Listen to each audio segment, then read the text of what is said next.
With summer, cotton kurtas back to work is my favorite thing. Here are 5 brands for Indian kurtas to work. Zuba from West Side is my absolute favorite brand. I own so many kurtas from them. This is one of them. You should definitely invest in the solid kurtas from Zuba. They look gorgeous. The next brand is again Utsa from West Side. Their sizing is great, their product quality is great, and I always get compliments on this black kurta whenever I wear it. This is a similar white that is there.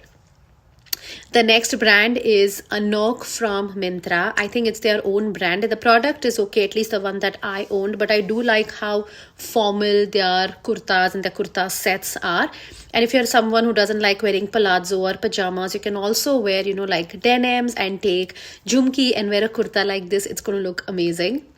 The next brand is Libas from Myntra again. I actually like Libas more than Anok in terms of product quality. But I have my doubts on Libas and Anok both in terms of products. So let me know what you think if you have used that ever. The next is Entwine. It's on Instagram. I have so many clients who've bought from Entwine and they have always loved it. Do let me know if you have used any of those brands, and whenever I suggest brands, don't go and buy everything. Look at the product quality, look at the sizing, and look at what works for you. Bye.